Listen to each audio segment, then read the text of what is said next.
Hello, students, and hi, everyone. Welcome to today's TA session. Saturday, 3 p.m. it is, and we are going to solve. We are here for the TA session of Environmental Biotechnology. Today is the last class of this whole course, 12-week course. Today is the 12th week. We'll be dealing with lecture week 12, the last series of lectures in this course. So, let's begin this class. So, general set of instructions for all the students who have attended here. Welcome to this class, and I hope you have went through and read through all of your lecture series, week 12, and get ready for a fun-filled session, a communicative session for question solving. So this is an exemplar question solving session in which I have prepared some questions from these lecture week 12 videos, and have made a collection of 10 such questions which are very similar to the MCQs that you face in your assignment and also which will be faced in the exam. So these questions will help you gather experience of answering such multiple choice questions and also covering topics which you had doubts on, or briefing the topics of over all the concepts. So we have 10 such questions here, and today is the last class. So let's start it very soon with enthusiasm. So this is a recorded video. The recording of this video will be uploaded on YouTube after the completion of this class. And the video will be provided to you on my YouTube channel, which will be given to you by the NPTEL authorities. And the material or PowerPoint presentation that I will be sharing with you guys will also be provided to you as a material through the NPTEL authorities. So let's sit tight and start this session. General set of instructions to all the students. Please turn off your mic and video chat throughout this session. Let me be the only one who is speaking and presenting on my screen, which will help me in smooth conduction of this session. If you have any doubts, you can stop me whenever you want. Feel free to ask me to repeat certain concepts if you are not able to understand it clearly. Okay? So let's start this session. Let me share my screen with all of you guys.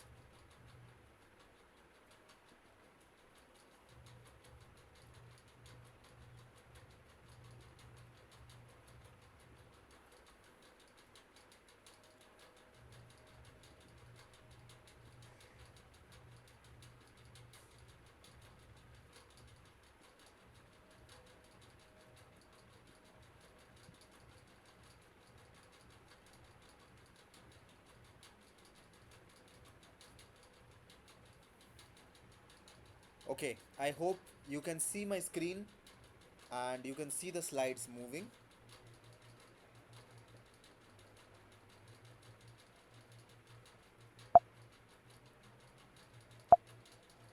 I think you might not. Yeah, the slides are moving. Screen is good. Okay. So keep responding to me in the chat box. I will follow the chat box closely, and let's have this communicative interactive session.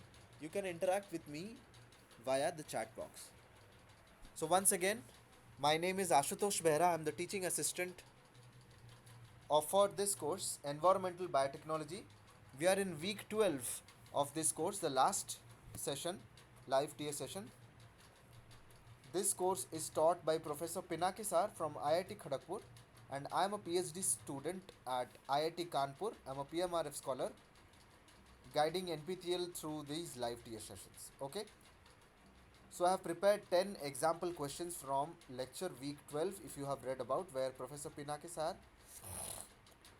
has covered concepts like plastic biodegradation and bioaugmentation, oil slick, iron reducing bacteria, and many more.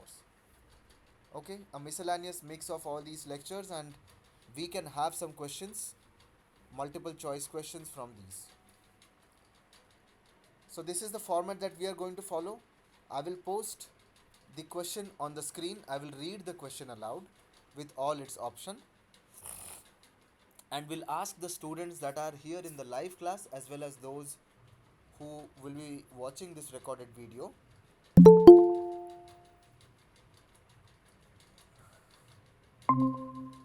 and then ask you guys to solve these questions. We'll wait for a minute or two, and then I will reveal what is the correct answer to this question. And after telling you what is the correct answer, we will briefly go through the topics that are covered in this question so as to be on the same page, clear every doubt, understand the concept behind it of why the correct answer is the right answer. Okay? So, this is what we are going to do, and there are 10 such questions. We will move through them very slowly and nicely, describing everything with examples. If you have any doubts or any questions, or you want me to repeat any concept you couldn't understand, I will be happy to do so. Please communicate with me through the chat box. Okay, starting with the first question of this session. Question number 1: which of the following options is most appropriate to state the key difference between bio based plastics and biosynthesized plastics?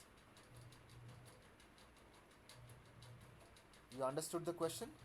Most appropriate key difference between bio based plastic and biosynthesized plastic. Okay? Option A: bio based plastic are biodegradable. Option B: bio based plastic are made from biological raw material. Option C: biosynthesized plastics are biodegradable.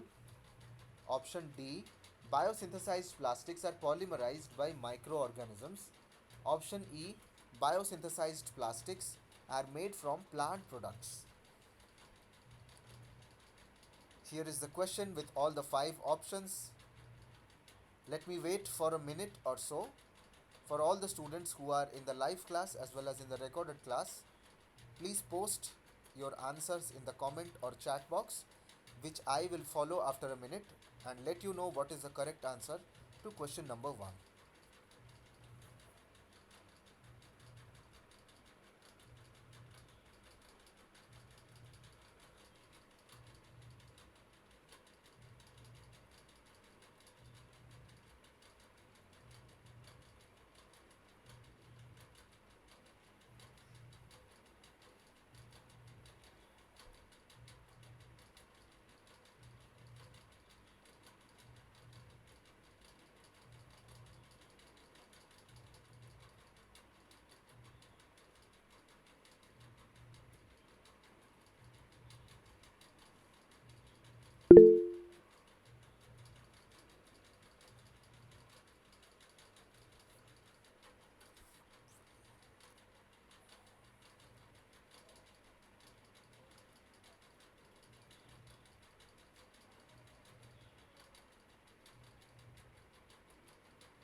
Okay, I think that is enough time for this question.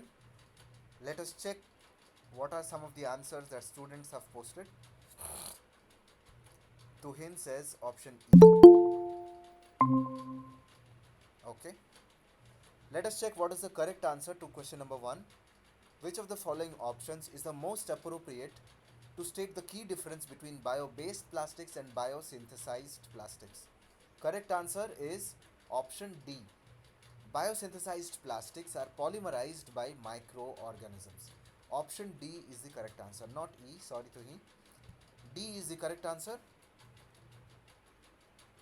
Now, what are bio-based plastics and biosynthesized plastics? Let us understand the definition and with examples and some types. Okay. Here is the distinction, the beautiful representation based on bio-based plastic, biodegradable which are non-biodegradable, and fossil-based plastics. Bio-based plastics can fall into categories of non-biodegradable or biodegradable. Biodegradable bio-based plastics are PLA, PHA, polyhydroxyalkanoate, PBS starch blends. These are biological polymer blends. Plastic developed from those are bio-based, which are biodegradable. Non-biodegradable and bio-based are PE, PET and PAPTT based. Biodegradable but fossil based is PBAT and PCL, while conventional plastics that we use in the market are PE, PP or PET. These are polyethylene, polyethylene glycol. So major difference between bio-based plastics and biosynthesized plastic. Plastic made from biological raw materials like corn, sugarcane or starch, but not necessarily biodegradable.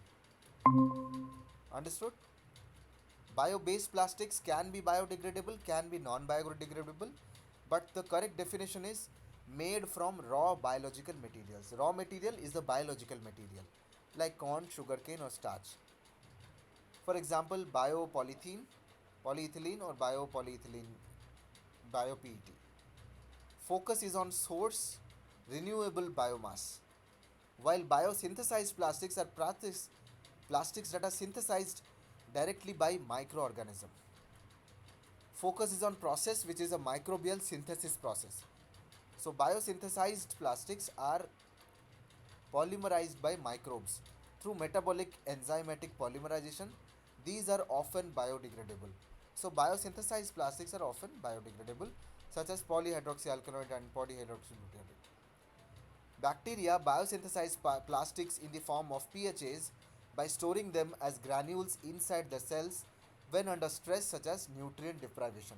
So this is a naturally occurring polymeric body inside the bacteria. Whenever the bacteria faces a stress such as nutrient deprivation or high temperature, it biosynthesizes these plastic uh, compound, compounds in the form of polyhydroxyalkanoates. These naturally occurring biopolyesters are produced from various carbon sources like sugars, vegetable oils, and are biodegradable. The process involves growing bacteria in controlled vessels, then extracting the PHA polymer from the bacterial biomass. So, PHA based polymer is a biosynthesized plastic which is synthesized by the microorganism itself. So, thus, option D is the correct answer. Biosynthesized plastic are polymerized by microorganisms. While bio based plastics can be biodegradable or non biodegradable, bio based plastics are made from biological raw material. So, option B is also a correct one. But option D is the most appropriate one because biosynthesized plastic is polymerized by microorganisms. This was a simple question. I hope it is clear to the students. Major difference between bio-based plastic based on what is the source of this plastic and biosynthesized plastic based on how the plastic polymerization is synthesized by the microorganisms. If it is clear to you guys, please uh, type a yes or no in the chat box and we can move ahead to the second question of this session.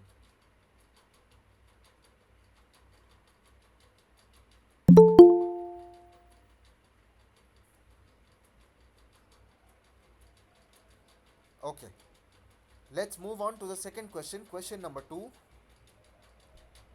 Which of the following statements about emerging pollutants removal system is false? Understood the question?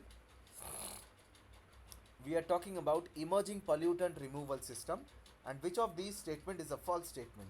Option A, activated sludge systems are slow and inefficient. Sorption processes are used in conjunction with biological processes. Advanced oxidation processes may use UV radiation. Reverse osmosis systems are not effective. Nitrification is used to degrade estrogens. variety of statements here. You have to tell me which one is a false statement with regards to emerging pollutant removal systems.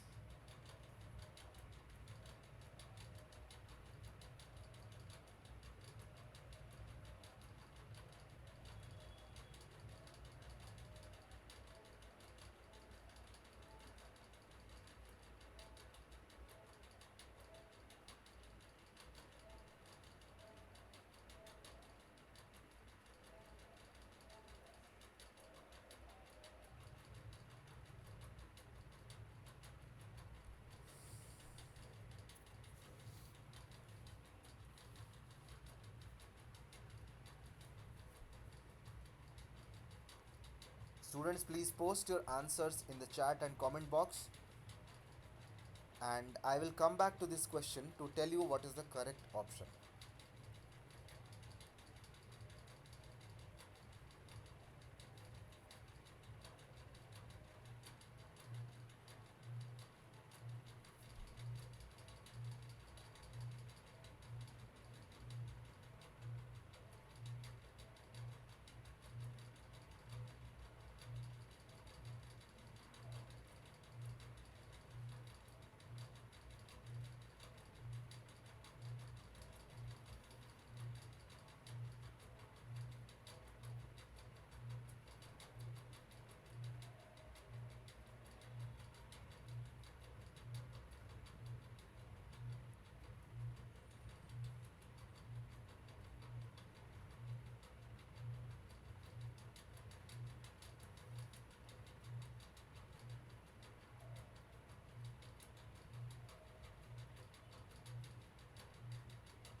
Okay, I think this is enough time for question number 2. Let us see what are the answers that we have received in the chat box. Which of the following statements about emerging pollutant removal system is false? Tuhin says option A, activated sludge systems are slow and inefficient. Okay, but let me tell you what is the correct answer to this question. Correct answer to this question is option D. Reverse osmosis systems are not effective. This is a false statement.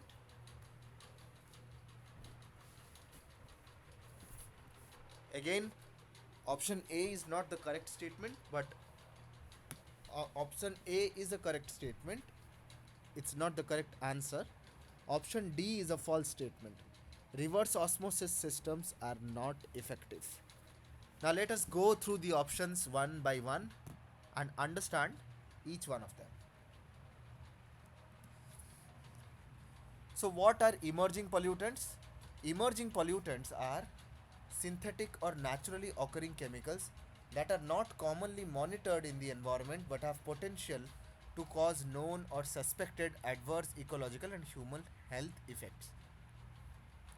So, not monitored regularly, but such chemicals and compounds are coming up, showing up as a pollutant, that are not commonly monitored in the environment but have the potential to cause many adverse effects on human health and ecology. And here I've mentioned many examples of such emerging pollutants, such as personal care products, UV filters, flame retardants, pharmaceuticals, gasoline additives,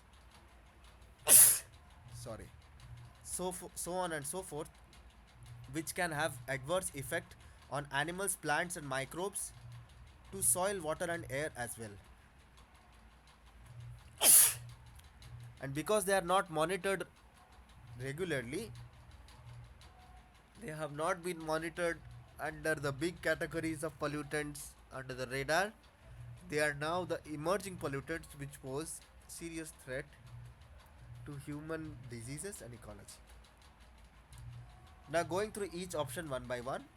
Option A, activated sludge system are slow and inefficient. This is true in contexts such as conventional activated sludge processes remove some pollutants but are genuinely slow and inefficient for emerging pollutants, since many are recalcitrant or occur at trace levels. So this is the reason. Many of the emerging pollutants are recalcitrant. They are not effectively removed from the system by conventional methods.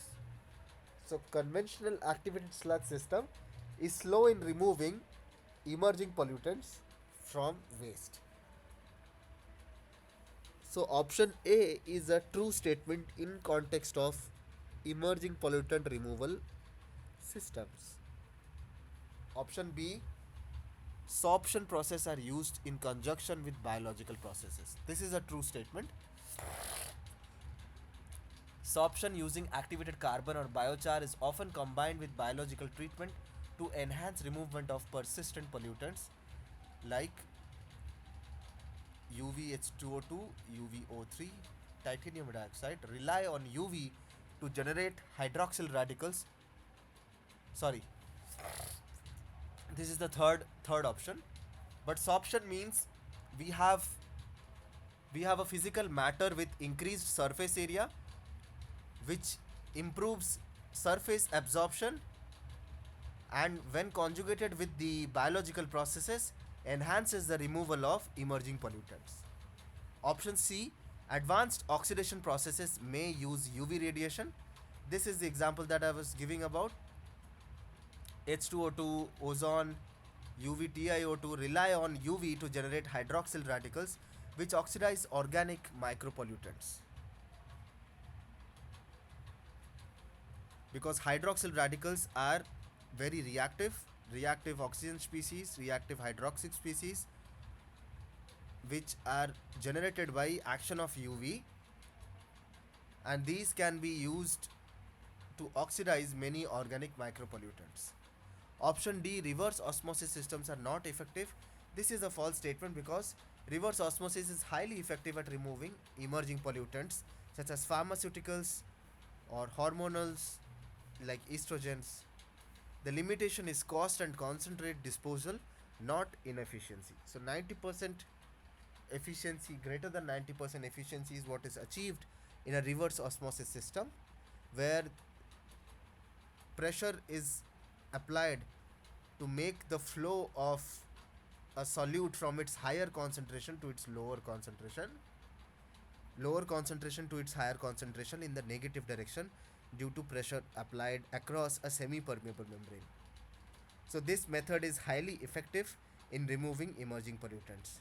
And option E, nitrification is used to degrade estrogens. This is also true because during nitrification, certain autotrophic bacteria can co-metabolically degrade estrogens and other endocrine disrupting compounds. So the coupling action of the nitrifying bacteria, certain autotrophic bacteria can co-metabolically degrade estrogens and other endocrine disruptive compounds in the blood, in the waste or water. So option D is the correct answer, which is a false statement. Reverse state osmosis is highly efficient in emerging pollutant removal, while activated sludge system are really slow and efficient, and sorption with conjugation of biological process can improve emerging pollutant reduction. I hope this is clear to everyone in the class. If you have understood it, the key differences, then please tell me and we can move ahead to the next question of this session.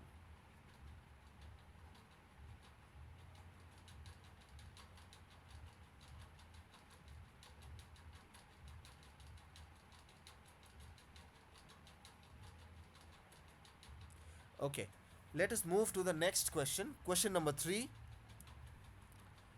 Question number 3 is, algae are autotrophic microorganisms that can naturally convert CO2 to value added compounds.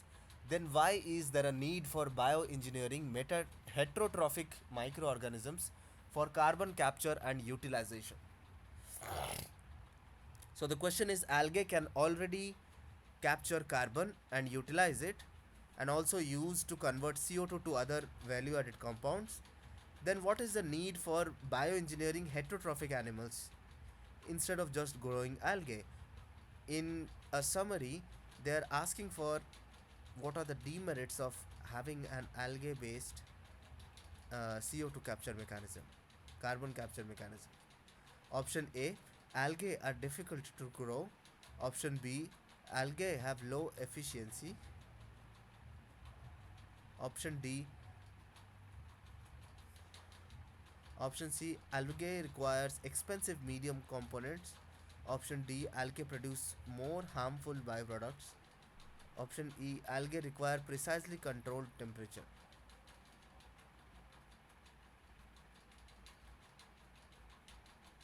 Now, which of these do you think is the correct answer to this question?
Okay, I think this is enough time for question number 3. Let us look what have people answered in the chat box, and I will reveal the correct answer in this question. Ankita has answered option B. Okay. Let us see what is the correct answer to this question. Algae are autotrophic microorganisms that can naturally convert CO2 to value added compounds. Then why is there a need for bioengineering heterotrophic microorganisms for carbon capture and utilization? Correct answer to this is option B. Indeed, algae have low efficiency. Thereby, we need good biologically engineered heterotrophic microbes to produce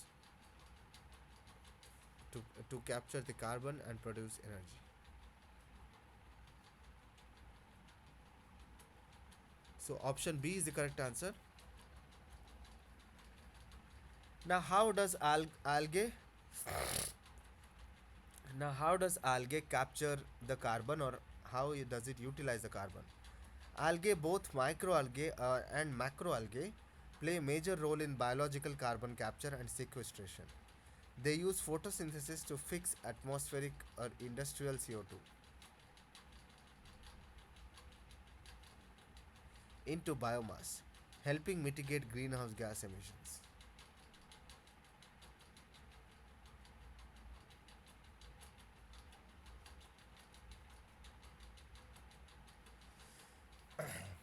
So, if you look at the algae's potential, it lies in the chloroplasts of the algae, where the light energy here can be harvested in the photosystems present inside the chloroplast, and CO2 can be uptaken for action of Rubisco, which converts phosphoglyceraldehyde to ribulose bisphosphate, which can be then utilized in the glycolysis pathway or in the Krebs cycle pathway to generate ATP.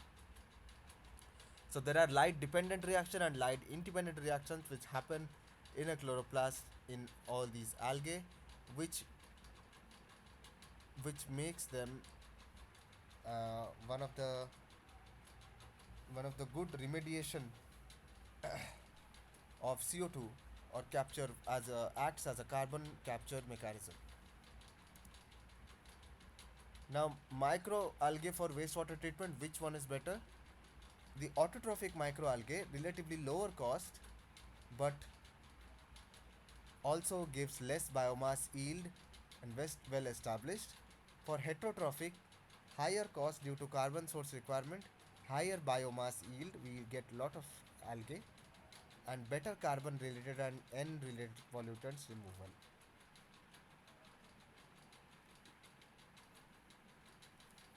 Algal photosynthetic efficiency is only 1 to 3% under natural sunlight. A large portion of solar energy is lost as heat or reflection. Light penetration limits productivity at high cell density. So, what happens in eutrophication, if you remember, there is a sheet of algae growing over the pond which blocks light for the organisms inside, leading to decrease in food biomass. So, the light penetration in such thick algae sheets limits the productivity at high cell densities. Growth rates and carbon dioxide fixation slow down under suboptimal light or temperature.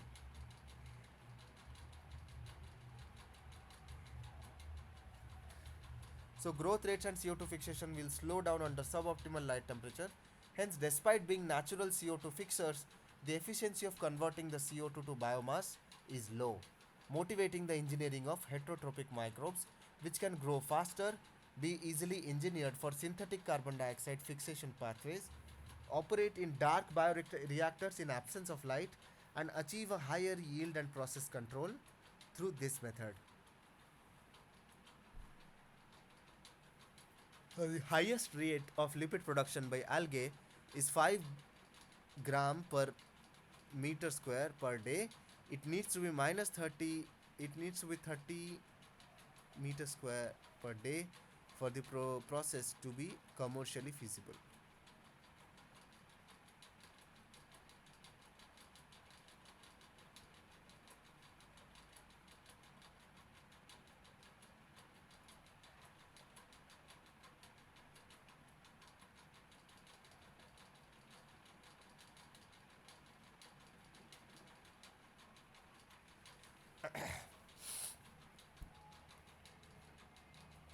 Tuhin has answered some option D, I think.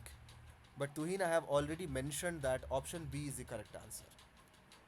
So, due to low efficiency of algal photosynthetic efficiency, low yield, heterotrophic microbes actually do better. I hope we have spent a lot of time on this question. Let us move to the next question, question number 4. Plant based carbon capture and sequestration aims to improve efficiency by introducing which of these traits? Plant based carbon capture sequestration aims to improve efficiency by introducing the trait of dash. Option A, taller shoots. Option B, shorter roots. Option C, longer lifespan. Option D, slow decomposition. Option E, fast decomposition.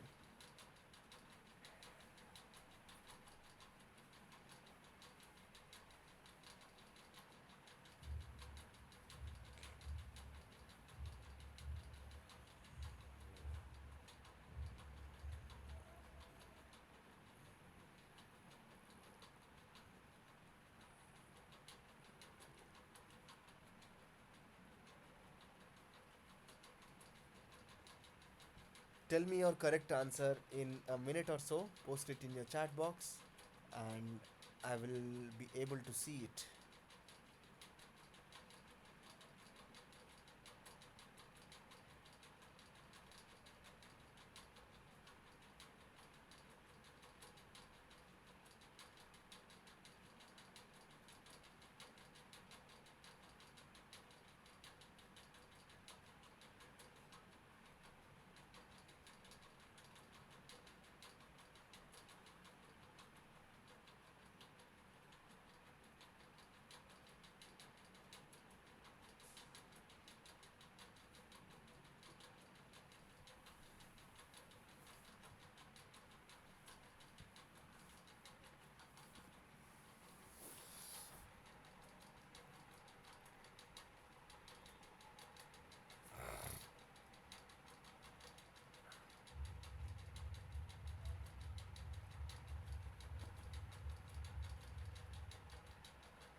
Okay, I think that's enough time for this question. Question number 4.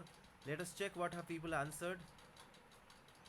Tuhin says A and Ashwini is answering option C. Okay. So, plant based carbon capture and which of these traits can improve the sequestration? Correct answer is option D, slow decomposition. Slow decomposition of organic matter in the plants, near the plants, can aid to improved carbon capture and sequestration. So A or C are both wrong answers. Sorry guys. D is the correct answer. So let us understand how carbon dioxide or carbon is sequestered by the plants. Carbon dioxide is fixed to the trees by photosynthesis, converted into sugars. Then the tree sheds its leaves and makes litters, dead organic matter to the soil. Carbon is internally transferred below the ground. So there is a below ground biomass and there is an above ground biomass. And carbon dioxide is lost to atmosphere by respiration and SOM decomposition. Soil organic matter is decomposed to release the carbon dioxide. Now to sequester the carbon below the ground for longer times you need slow decomposition rates of the soil organic matter so as the carbon that is sequestered by the tree or by plant based carbon captured methods stays for a longer time in the ground without getting without getting mobilized back to CO2 and released into the atmosphere. So plant-based carbon capture and sequestration relies on storing atmospheric CO2 in plant biomass, especially in the roots and soil organic matter. However, for this carbon to remain sequestered long term, it must stay in the soil and not rapidly decompose back into the CO2. This is what I was talking about. The carbon should stay inside the soil and not go back to the atmosphere as CO2.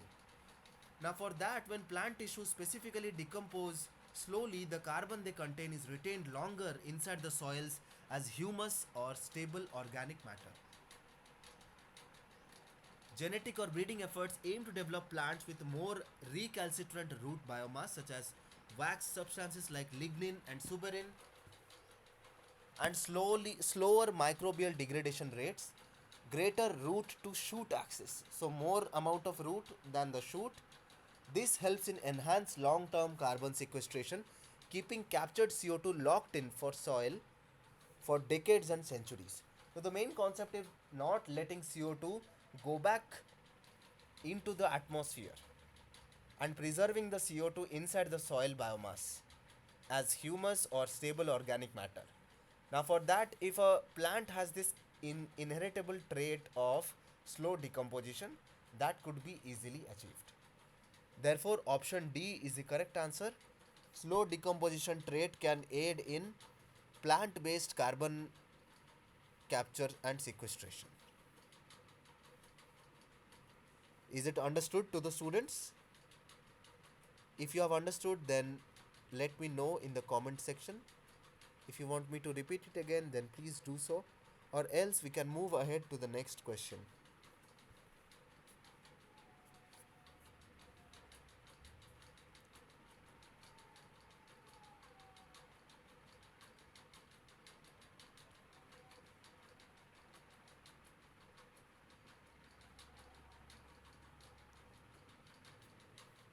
Okay, I think it's time to move on to the next question. Question number 5. The correct order of steps involved in conversion of biomass to bioenergy is dashed. The correct sequence of converting biomass to bioenergy. Option A, fermentation, hydrolysis, stabilization. Option B, stabilization, fermentation, hydrolysis. Option C, stabilization, hydrolysis, fermentation. Option D, hydrolysis, stabilization, fermentation. And option E, hydrolysis, fermentation, and then stabilization. So all of these revolves around these three terms: hydrolysis, stabilization, and fermentation. You have to tell me which is the correct sequence of occurrence for converting biomass into bioenergy.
Okay, I think that's enough time for this question.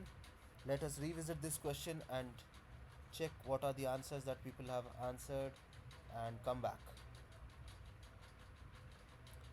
Tuhin has answered option E. Ashwini is also saying option E. Okay, let us check what is the correct answer for steps involved in conversion of biomass to bioenergy. Tuhin and Ashwini are correct. Correct answer is hydrolysis, fermentation, and then stabilization. This is the correct order in conversion of biomass to bioenergy. Well done.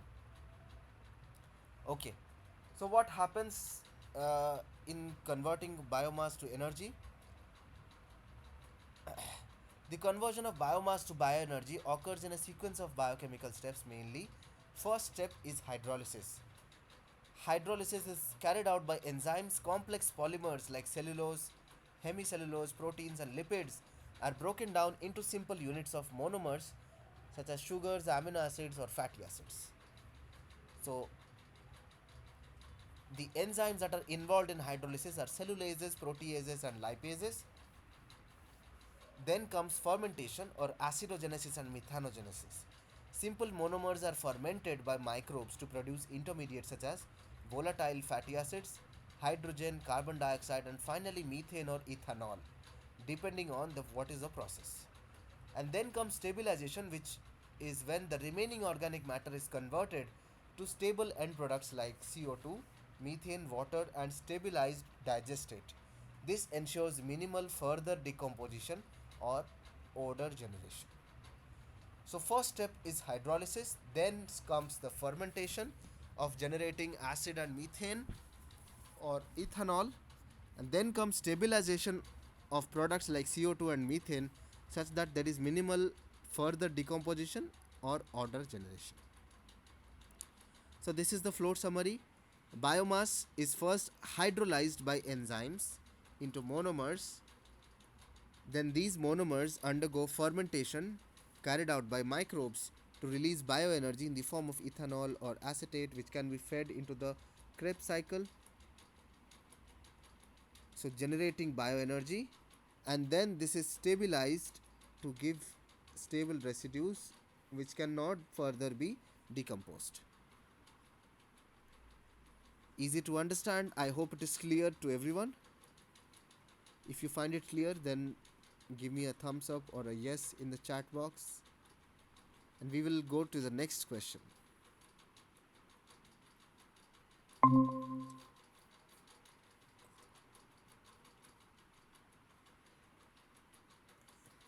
I think we should move ahead quickly.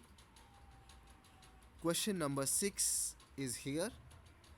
Biohydrogen cannot be produced via which of these methods? Biohydrogen cannot be produced via option A, photofermentation, option B, anoxygenic photosynthesis, option C, water splitting photosynthesis, option D, microbial electrolysis processing, option E, dark fermentation.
Okay, I think that is enough time for this question number 6.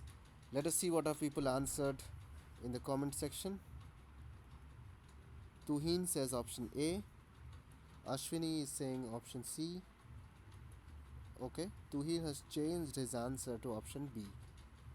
Let us see biohydrogen production methods and which of these is not one of them. Correct answer is option B.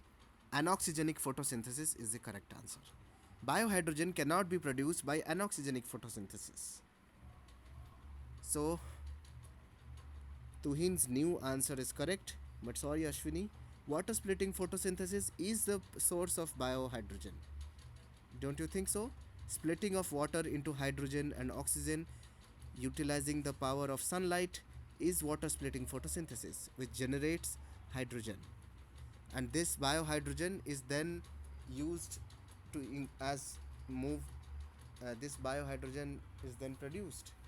Water splitting photosynthesis is a good example of biohydrogen production, and all other methods except anoxygenic photosynthesis can be used to produce biohydrogen.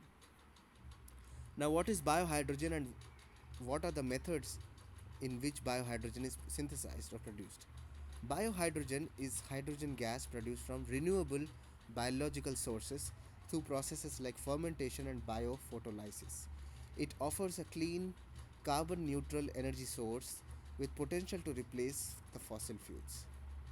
And biohydrogen has many uses. Once the biohydrogen is produced, it is sent by dark fermentation, photofermentation, or microbial electrolysis processing. It is sent to the end users like hydrogen gas fuels and factories to run, or it can undergo storage in the form of cylinder and hydrogen carriers or in a tank, and the storage can be delivered to the end users for longer shelf life and ease of accessibility. By train or by pipeline or by truck, the storage is moving around.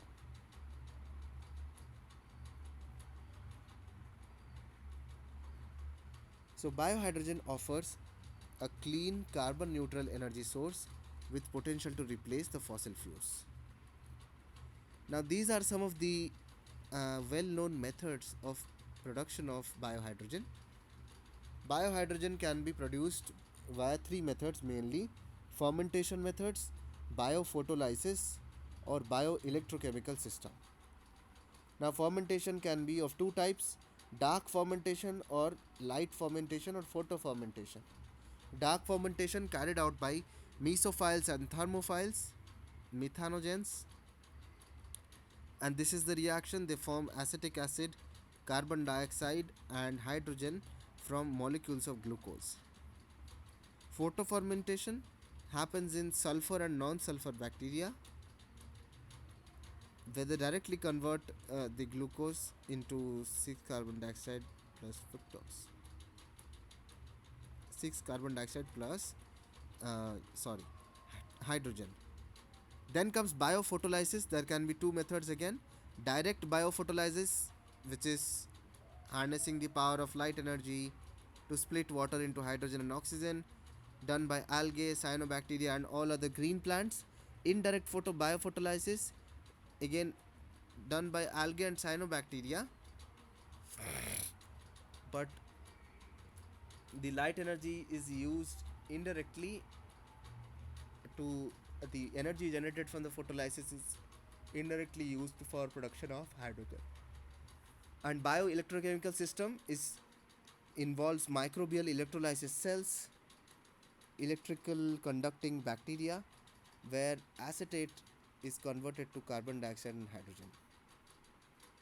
In anoxygenic photosynthesis, hydrogen serves as the electron donor and is oxidized, not produced. Hence, biohydrogen cannot be generated through this process. So, this is why anoxygenic photosynthesis, which cannot be the electron donor, in anoxygenic photosynthesis, hydrogen serves as an electron donor, which it cannot be, and therefore biohydrogen cannot be generated through this normal process. I hope it is clear to the students all the different ways in which biohydrogen can be formed or can be created in uh, in fermentation, biophotolysis, and bioelectrochemical systems.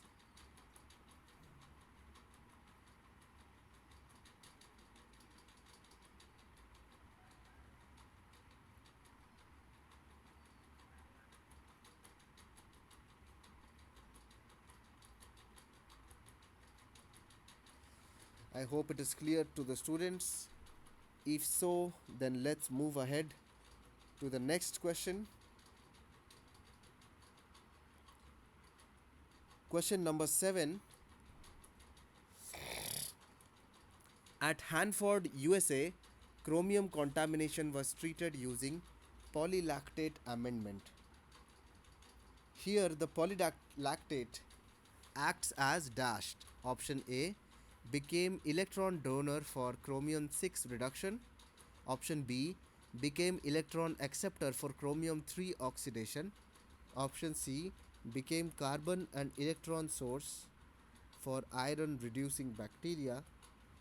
Option D became carbon and electron source for iron oxidizing bacteria. And option E become carbon source and electron sink for iron reducing bacteria. There are some tricks in the options and in the question. Please read through it carefully. Chromium contamination and polylactate was added. How does the mechanism facilitate it? Did polylactate become the electron donor or became the electron acceptor?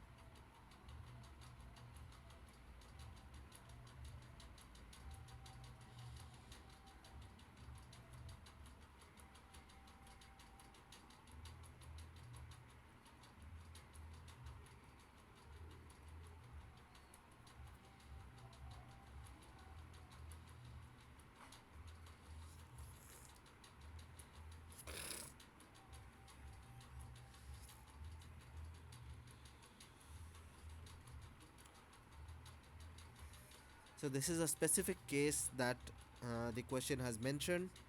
Chromium contamination at Hanford and polylactate was amended. What was polylactate's role?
Okay, I think it's enough time for this question. Question number 7.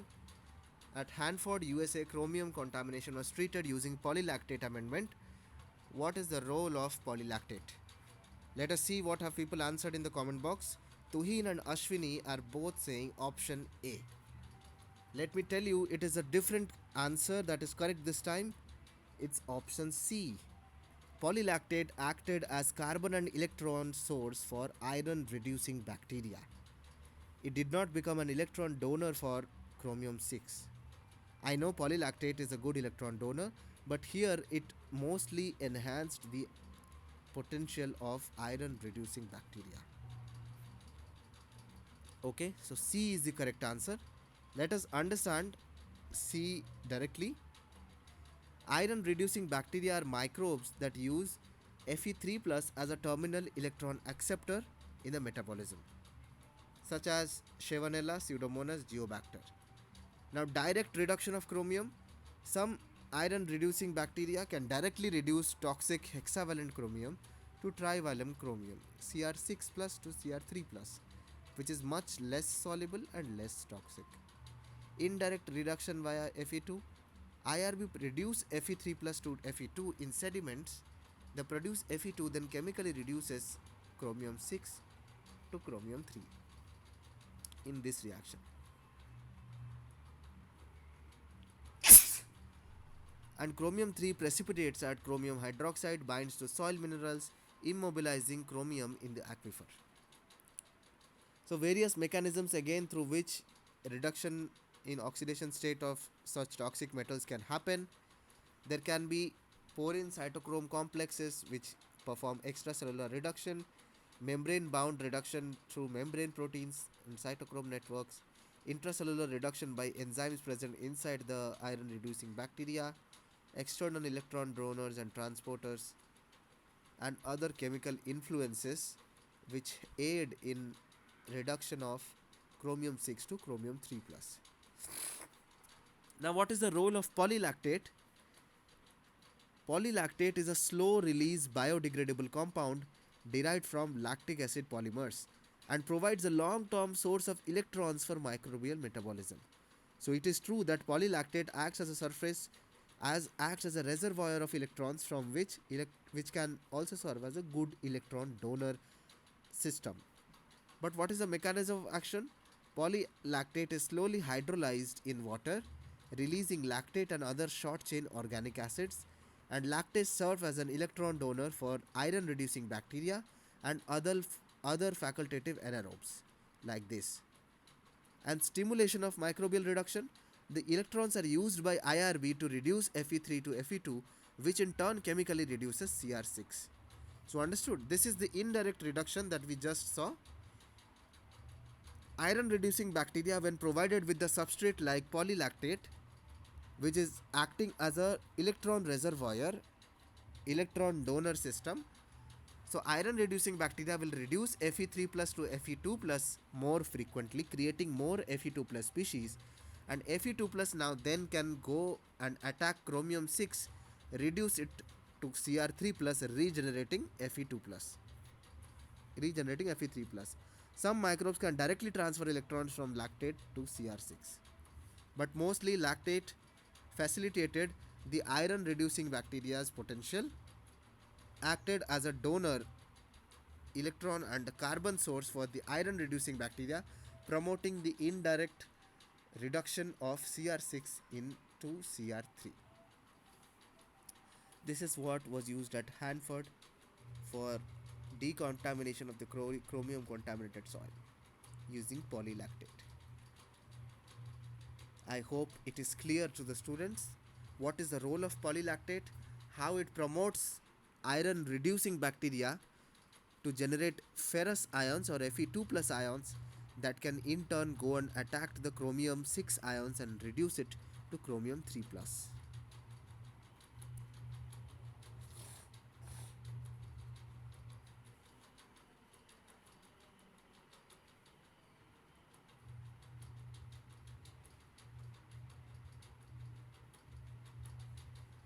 Okay, let's move on to the next question. Question number 8. Under certain circumstances, Iron reducing bacteria or IRB can reduce uranium. This is possible because dashed.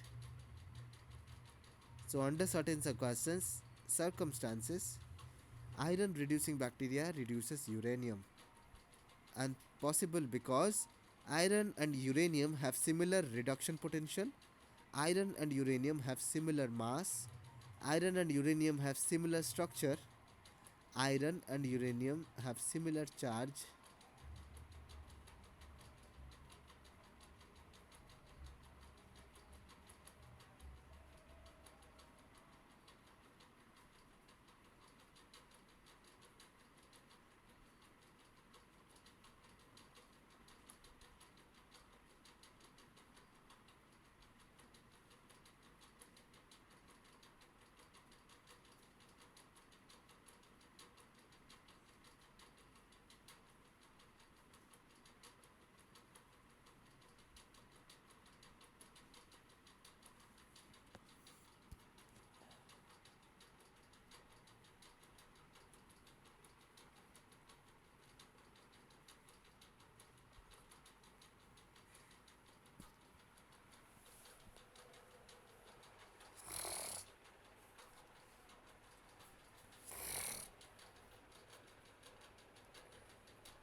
Okay, I think that is enough time for this question. Under certain circumstances, iron reducing bacteria can reduce uranium. Let us check what are the answers for this question. Tuhin and Ashwini have answered option A, and let me tell you guys have answered the correct answer. A is the correct answer. Iron and uranium have similar reduction potential. That is why iron reducing bacteria can reduce uranium directly.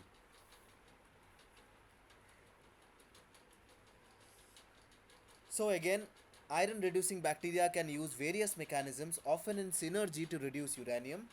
Outer membrane cytochromes, such as like this, in certain IRB such as Shevanella geobacter, electrons are transferred directly from the bacterial cell surface to uranium 6.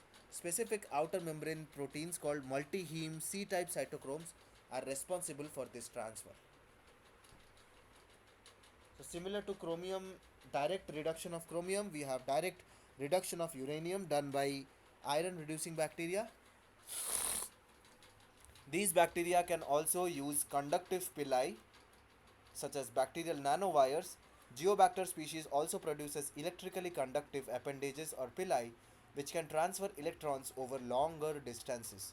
This allows the bacteria to reach and reduce uranium 6 that is farther away from the cell.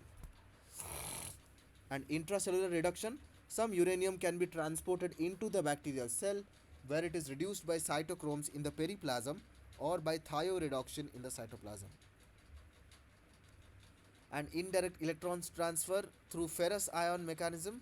Many iron reducing bacteria use ferric ion to ferrous ion conversion. As a part of their metabolism, the reduced ferrous ion can chemically reduce uranium 6 to uranium 4, which happened in polylactate amendment to the iron reducing bacteria for reducing chromium 6. Electron shuttles. IRB can produce organic molecules that act as intermediaries, and these shuttles accept electrons from the bacteria and then transfer them into the uranium. And sulfide, in environments where sulfate reducing bacteria are present, they can provide hydrogen sulfide.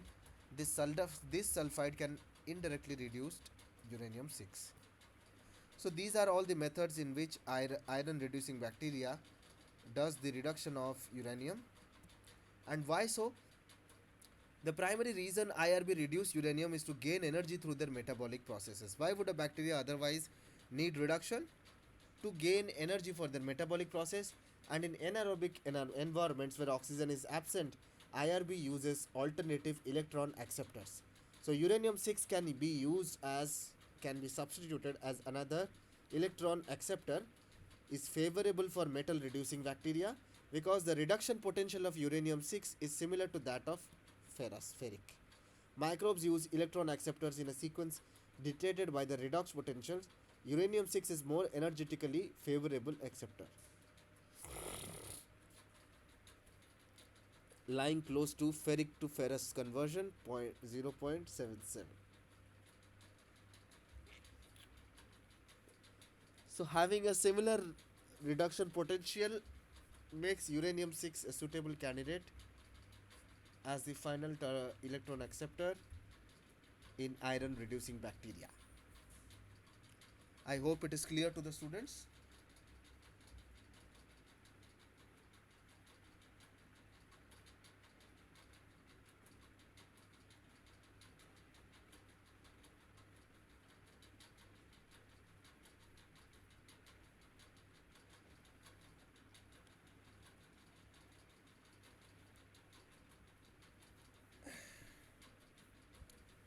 I think yes. Okay, let's move on to the next question. Question number 9. Acid mine drainage is a product of dash. A direct fact based questions.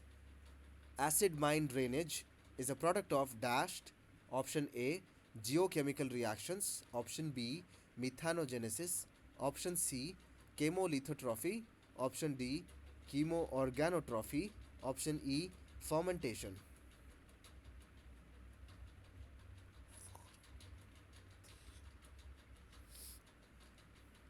Acid mine drainage.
I think that's enough time for this question, question number 9.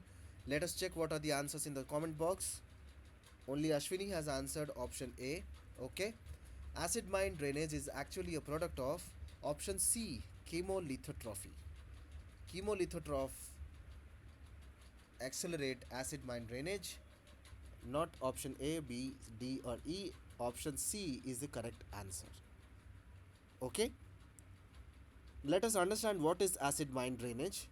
Acid mine drainage or AMD is the outflow of acidic water from mines, a process significantly accelerated by chemolithotrophs, which are microorganisms that gain energy by oxidizing inorganic compounds. These chemolithotrophs, such as acidithiobacillus spheroxidans, use inorganic chemicals like pyrite and iron to generate energy and acid, perpetuating the creation of extremely acidic and metal laden water that is characteristics of AMD. Okay, so here what happens in a mine when there is open pit or water and there is runoff from the soils and other minerals, and there is also rain, the water reaches the pH less than 3, very acidic. Toxicity accumulation in the plant roots, toxicity to aquatic life, ferric hydroxide and other particles are such as form in the downstream. It forms this characteristic red river water. There are fractures in the soil where there are neutralizing minerals and bacteria such as acidothiobacillus, which utilize the pyrites and sulfide iron ores to generate energy and also produce H plus ions and acidity, generate many types of acids inside the mine pit, causing the pH to decrease. So this is known as acid mine drainage. So primary mineral oxidation, this is the steps formation of the acid mine drainage. Pyrite reacts with oxygen and water, produces sulfuric acid, lowering the pH. And microbial enhancement, which is chemolithotrophy. Chemolithotrophic bacteria oxidize Fe2 plus to Fe3 plus and sulfide to sulfate. Example, acidothiobacillus spheroxidans, leptospirillum spheroxidans. These reactions accelerate acid production. So production of H2SO4 in a natural setting. Secondary reactions, Fe3 plus further oxidizes pyrite chemically, leading to more sulfate production. Why chemolithotropy? Chemolithotrophs gain energy by oxidizing inorganic compounds such as Fe2 plus, S2 minus. This is exactly what drives acid mine drainage formation.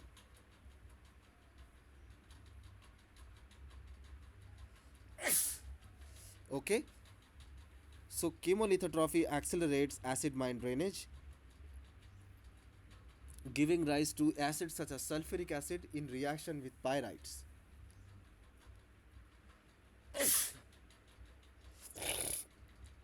I hope this is clear to the students.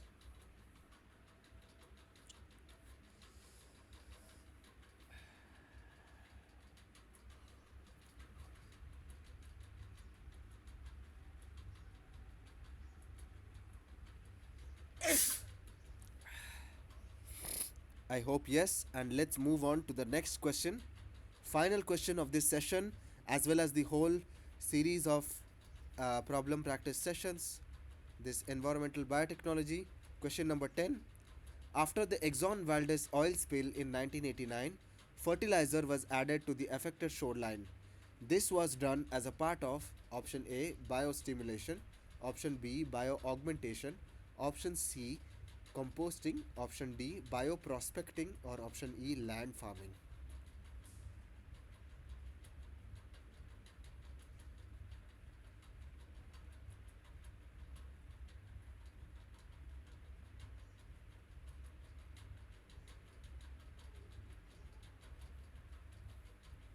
The Exxon Valdez oil spill and addition of fertilizer. What was the role of the fertilizer?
Okay, I think it is enough time for question number 10. Let us see what have people answered in the comment box. Tuhin says option A and Ashwini is saying option B. Okay, biostimulation versus bioaugmentation. Now let me tell you what a correct answer is. Correct answer is option A, biostimulation. Fertilizer is a biostimulant. Bioaugmentation would have been if they added a microbe into the oil spill to facilitate the degradation. But it was not a microbe, rather a chemical or a fertilizer which stimulates the growth of microorganisms, indigenous microorganisms that will do its job. Okay? So biostimulation is a process of adding nutrients and other substances to an environment to stimulate the activity of naturally occurring microorganisms to perform a desired process such as breaking down pollutants or enhancing oil recovery. Whereas bioaugmentation, exogenous urolytic bacterial culture. So you add exogenous bacteria into the site to enhance degradation. That is bioaugmentation. You augment it. Biostimulation, you add a chemical or a substance which will facilitate the naturally occurring bacteria to degrade the oil spill or breaking down of pollutants.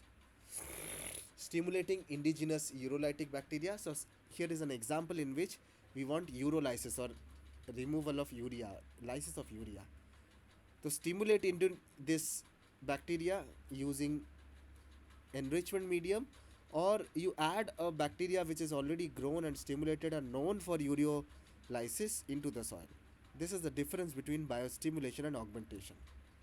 Biostimulation in the Exxon Valdez oil spill involved adding fertilizers to the oil contaminated shorelines to accelerate natural breakdown of oil by native organisms. And how was that achieved? Fertilizer, especially those with nitrogen and phosphorus, acted as nutrients for the microbes which were limited in their ability to degrade the hydrocarbons on their own. So inside the shore there is less availability of nitrogen and phosphorus, thereby the shore already had oil degrading microorganisms, but the nitrogen and phosphorus rich fertilizer stimulated the organisms growth and enabled them to enhance the oil spill degradation. Physical washing of shore lines with high pressure water and application of fertilizer for bioremediation. So with this we have come to the end of our live session. Let me stop the presentation and come back. Stop presenting.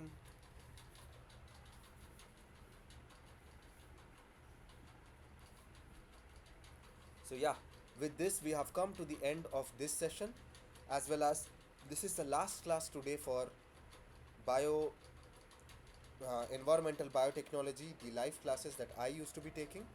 Saturday 3 p.m. to 5 p.m. was a stipulated time in which we had discussed starting from lecture week 1 till lecture week 12 many such questions which are multiple choice, which will help you answer the exams better and help you understand the concepts.